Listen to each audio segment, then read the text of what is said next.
जय मसीह की प्रिय परिवार, आप सभी को जय मसीह की। मैं परमेश्वर का दास प्रदीप बर्मन बात कर रहा हूँ। आप सब कैसे हैं?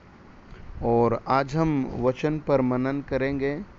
प्रभु आपको छू कर ब्लेस करेंगे। प्रभु आपको आज आपके मन को, परिवार को एक नई आशीष देंगे।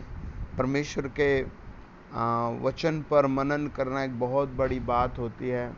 प्रभु का वचन सुनने से बीमारियां, दुष्ट आत्माओं के अटैक, मन का तनाव, डिप्रेशन, ऐसी सारी चीज़ें भाग जाती हैं। तो आप मेरे साथ पढ़िए मत्ती और उसका 11 अध्याय, और आप 25 से लेकर के 30 तक मेरे साथ खोलिए।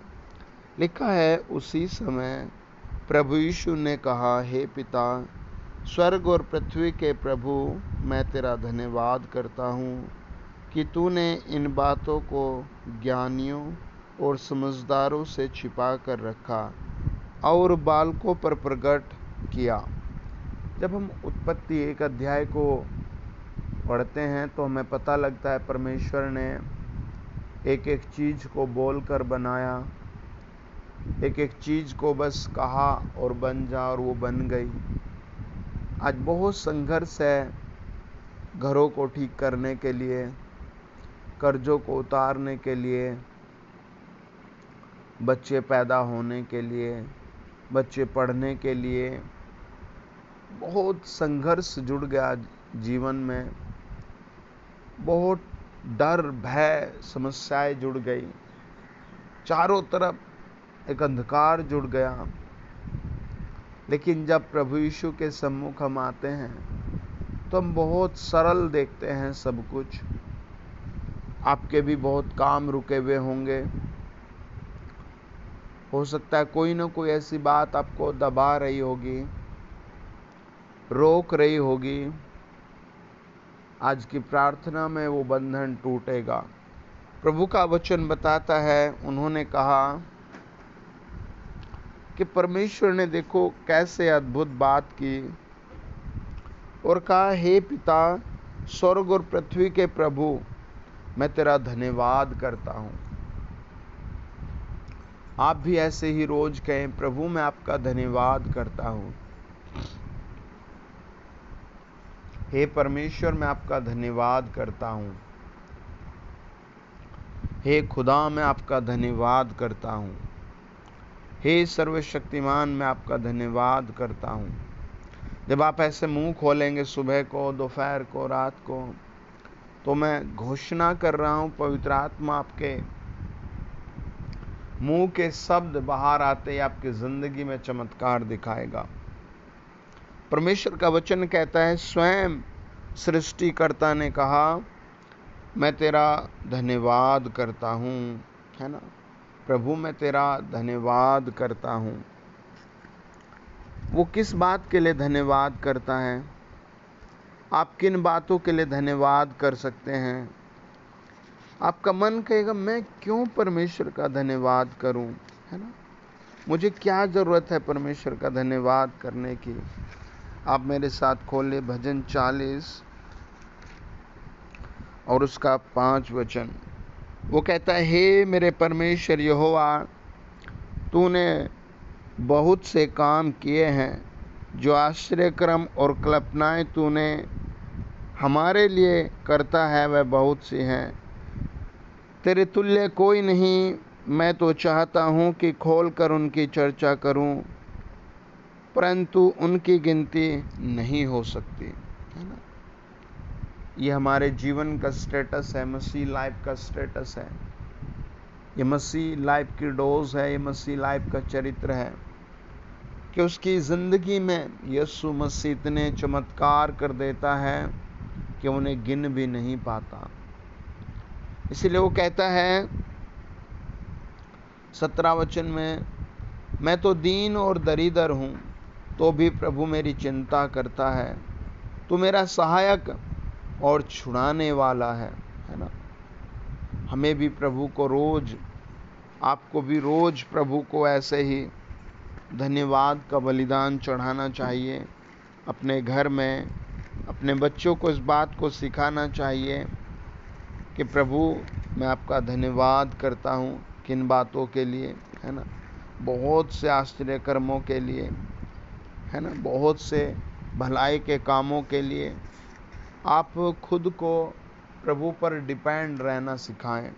आप अपनी पत्नी बच्चों को प्रभु पर डिपेंड रहना सिखाएं। वो कहता है भजन 107 के 1 में, यहोवा का धन्यवाद करो क्योंकि वह भला है और उसकी करुणा सदा की है। पहले वो आश्चर्य कर्मों के विषय में कहता है गिन नहीं सकता। और दूसरा कहता है कि वो भला है, मुझे इसलिए उसका लगातार धन्यवाद करना होगा।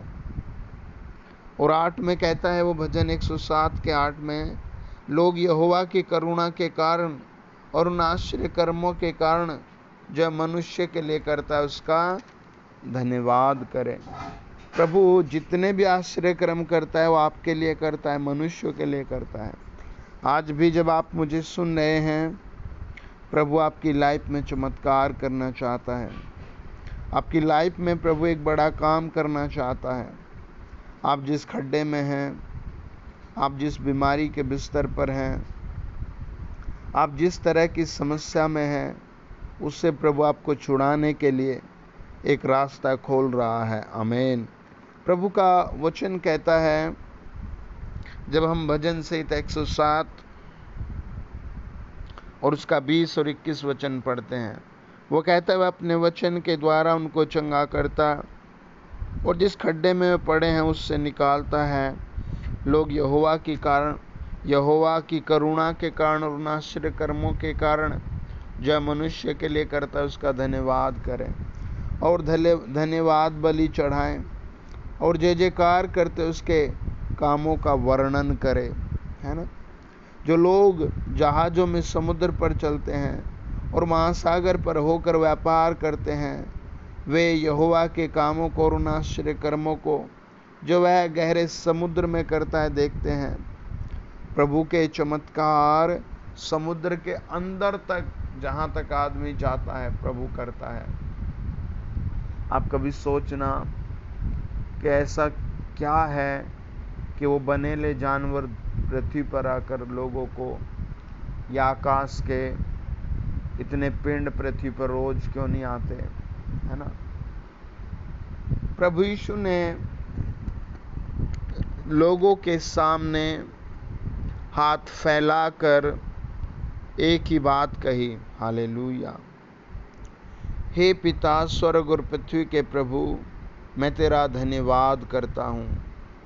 तूने इन बातों को ज्ञानियों और समझदारों से छिपा रखा और बालकों पर प्रकट किया है ना? बच्चों पर प्रकट किया है, बेटे बेटियों पर प्रकट किया है, आप पर प्रकट किया है। वरना आप देखना, आपके मोहल्ले में, आपके गांव में भी, आपके शहर में या आपकी सिटी में आपसे भी दरिद्र लोग होंगे, आपसे भी ज़्यादा गरीब लोग होंगे, आपसे भी ज़्यादा बीमार लोग होंगे, लेकिन उनकी समझ में प्रभु का वचन आता ही नहीं होगा। आपने देखा होगा आपके मोहल्ले में आपसे भी बड़े बड़े बुद्धिमान होंगे, पैसे वाले, पढ़े लिखे होंगे, लेकिन उनकी समझ में प्रभु का वचन आता ही नहीं। आपको ही प्रभु ने चुना है, आपकी ही समझ में क्यों वचन आता है? आपको ही क्यों प्रभु के गीत अच्छे लगते हैं? आपका ही नाम लेकर प्रभु रोज क्यों चमत्कार करता है ना? This is plan of Jesus, this is the love of Jesus. ये प्रभु का प्लान है, ये प्रभु का एक नया सामर्थ्य है जो अपने बच्चों पर प्रकट करता है, उसका प्रेम है। वो कहता है, हाँ हे पिता, क्योंकि तुझे यही अच्छा लगा। मेरे पिता ने मुझसे सब कुछ सौंपा है और कोई पुत्र को नहीं जानता केवल पिता, और कोई पिता को नहीं जानता केवल पुत्र, और वह जिस पर पुत्र उसे प्रकट करना चाहे। अब 28 में प्रभु कहता है, हे सब परिश्रम करने वाले लोगों और बोझ से दबे हुए लोगों, मेरे पास आओ, मैं तुम्हें विश्राम दूंगा। आपकी लाइफ में किस तरह का बोझ है? आज बहुत बोझ पड़ गया है बच्चों पर, बहुत बोझ पड़ गया है। मैं आपको एक रहस्य की बात बताता हूँ। एक आदमी था, उसका नाम लूत था, और लूत के 2 बेटियां थी, पत्नी थी, और उन बेटियों की मैरिज फिक्स हो चुकी थी। एक दिन प्रभु उसके घर आया, प्रभु के स्वर्गदूत उसके घर आए, लेकिन वो घर में ही नहीं था। सॉरी, वो तो था पर उसकी पत्नी और बेटियां नहीं थी। उसने स्वयं प्रभु को खाना खिलाया, उसने स्वयं प्रभु के पांव धोए, और वचन बताता उनका ज़िंदगी में कोई डेवलप भी नहीं था। वो उस शहर में, उस गांव में पाप बहुत भारी था। लड़के लड़कों से शादियां कर रहे थे। उस शहर में इतना भारी पाप था कि लोगों का इंटरेस्ट अच्छी चीज़ों की जगह गलत चीज़ों में चला गया था। आंखें अच्छी चीज़ देखने की जगह इतनी प्यासी हो गई थी कि वो गलत चीज़ें देखकर भी तृप्त नहीं हो रही थी। ऐसा बहुत भयानक बोझ आज लोगों की ज़िंदगी में काम कर रहा है। अगर आप किसी ऐसे बोझ में हैं तो आज आप प्रभु के सामने आ जाएं। अगर आप किसी एलर्जी,